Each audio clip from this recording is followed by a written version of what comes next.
Hello everyone. We have with us today Shridatta Bhandwaldar, Head Equities at Canara Robeco Mutual Fund. Welcome Shridatta and many congratulations to you on winning this award. Thanks, Evanshu. Thanks for having us on this chat. Shridatta, this is the first time Canara Robeco Bluechip Equity Fund has won a Morningstar Fund Award. So how special this win is for you and for the fund house? So clearly, as a fund house, as well as personally for me, this is a great appreciation, and particularly since it's coming from a reputed name like Morningstar, which is known for its analytical rigor. It's very special to us as a house and me personally too. Thank you, Shridatta. The markets have been quite turbulent over the last few years. This fund, however, has delivered a consistent performance. What has been your strategy to ensure that the fund delivers a consistent performance despite testing times? Sure. So as we actually keep interacting and telling our investors, the underlying thought process has been very simple. That you stay in the quality businesses with the acceptable kind of managements. And within that broader framework of quality businesses as well as managements, acceptable managements, you try to find which are the spaces where the earnings delivery is expected to be superior to the others. So just if I have to elaborate on this for a minute, clearly, quality doesn't mean necessarily only FMCG. Quality is across the sectors. Quality can be in cyclicals, quality can be in the structural names. So within that quality bucket, we have always tried to find which are the spaces where earnings delivery for next 2-3 years is going to be superior. So if I have to just step back and see what has happened over the last 5 years, within the consumption basket itself, you had auto, which is equally good quality, has been underperforming because the underlying earnings delivery hasn't been good. But the FMCG space or the non-auto discretionary space has done well because the earnings growth has been superior. So at our end in this fund, and in general, all our funds, the endeavor has always been try to anticipate superior earnings growth within that broader framework of acceptable managements and businesses. And I think that has been the key for superior performance of this fund. And ever since SEBI has introduced market cap specification and new scheme categorization system or guidelines to measure performance against the TRI index, it has been a challenge for the funds, particularly from the large cap segment, to outperform their benchmark index. And this has also triggered a broader active versus passive debate. So, what is your take on that? So we actually at Canara Robeco take pride in saying that selection is what we focus a lot on. And I think in a way, while for a lot of houses and for a lot of people, the recategorization might have hurt them, for us, it has been actually a boon in a way that actually compressing the universe has only helped the guys who have actually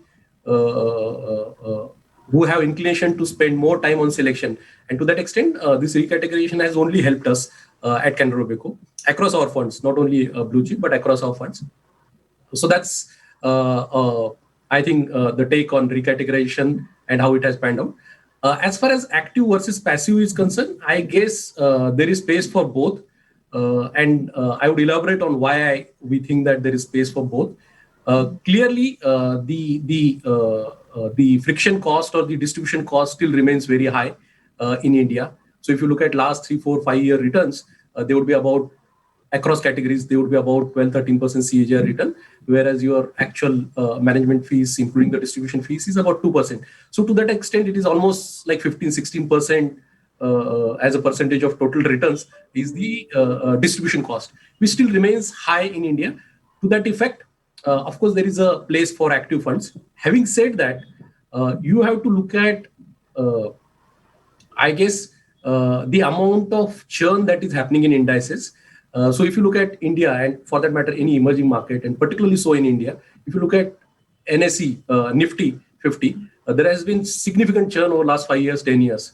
So as long as that churn remains, and that churn is a function of evolving economy, newer sectors coming in, sectoral composition changing based on per capita income, as long as that churn is part of, I think, general evolving economy, I think there is enough space for active fund management, even in large cap category, to beat the indices. I think because it also allows the weaker set of businesses to go out of indices. So you have to do both. You have to have right selection in the businesses which are likely to increase in composition, as well as actually try to eliminate the businesses which are going out of favor as you evolve as the economy. So I think there are both sides to it. Uh, I think given the stage where we are as an economy at 2,000, 2,500 per capita, there is significant amount of churn that is likely over next 10 years also in indices. And to that effect, for next decade at least, I don't see that there is any problem in terms of medium alpha creation, medium term outperformance. Surely, if you compare on every year 6 months, I think it's almost inconsiderate towards fund managers to expect them to change their portfolio every 6 months to match what is doing well today. That is not possible. But 3-5 year, I think there is enough space for selection and creating alpha. And, growth orientation is very apparent in your investment style, but does valuation play any role when you shortlist stocks for the portfolio, and how? So clearly, yes, growth is kind of orientation as you see for last few years in portfolio. But the second point is more important in terms of we always look at valuation and growth in the context. So while we play growth, I mean that is typically the first preference for us. That is the till today in portfolio. The growth rates also go through cycles, be it in individual securities, be it in individual sectors. And that's why looking at valuation and keeping in mind what kind of expectations that are built in the valuation and whether the growth rate is keeping pace with that becomes critical. So, of course, but more focus is on growth. As long as the growth continues, you're willing to give or sacrifice a little bit on valuation because you're not going to get great growth or significantly superior growth to system at a cheap valuation. That is not possible. And taking this discussion slightly further, from the investor perspective, over the last few years, growth and value has emerged as two very distinct investment styles with different outcomes. So, how should investors go about selecting funds in the large cap space, and how important it is for them to check different investment styles before investing?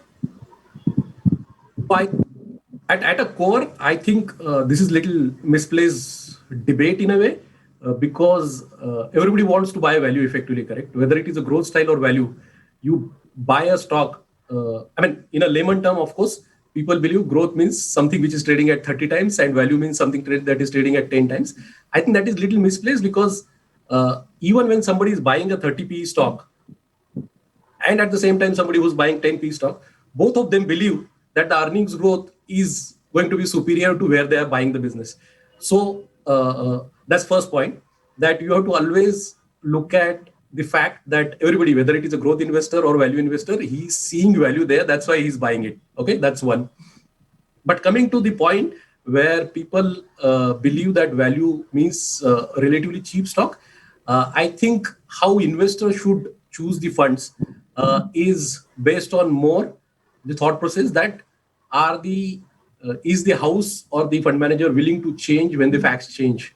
So if the growth changes for certain things, so typically what we observed is that value, as investors understand it, does well when you have an extremely high nominal GDP growth rate for a considerable period, 3, 5, 7, 10 years, which is when value typically does well, because inherently those businesses are more beneficiary of system growth rather than internal capabilities of those businesses itself. And if that period is there, one should be willing to look at value. So it can't be one against other. It is always a interplay of growth. So how we look at it is, if we get a high growth company, even at a little higher valuation, that would be the first preference. But if we get a stock where it is currently value, but the growth dynamics is changing, earnings growth prospects are changing, and there are tangible, discernible, and time-bound drivers to play it, we would not hesitate to play that as well. Because the fact is, the stock price appreciation or wealth creation is a function of earnings ultimately. So if earnings are going to show up in some part of market or security or sector, you have to be cognizant of it, that it is likely to play out there. And if it is going to sustain for a medium-term period, there is no harm playing in it. The only thing that typically investors should not do is not bucket them as one.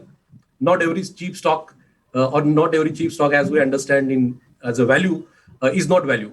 Most of them are traps. There are very few where the value realization actually happen. So that discerning has to be done. I think that's our broader take. So investors should more focus on whether the fund house is willing to actually look at the fact changes and the earnings growth prospect changes, whether it is value or growth, and are willing to react to that. So that's how we look at this debate.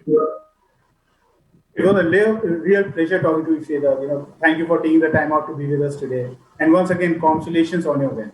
Thank you. Thanks a lot. Same here, Imanshu. Thanks to you and Nikita and other colleagues of yours for taking out time to have a debate with us. Thanks. Thank you.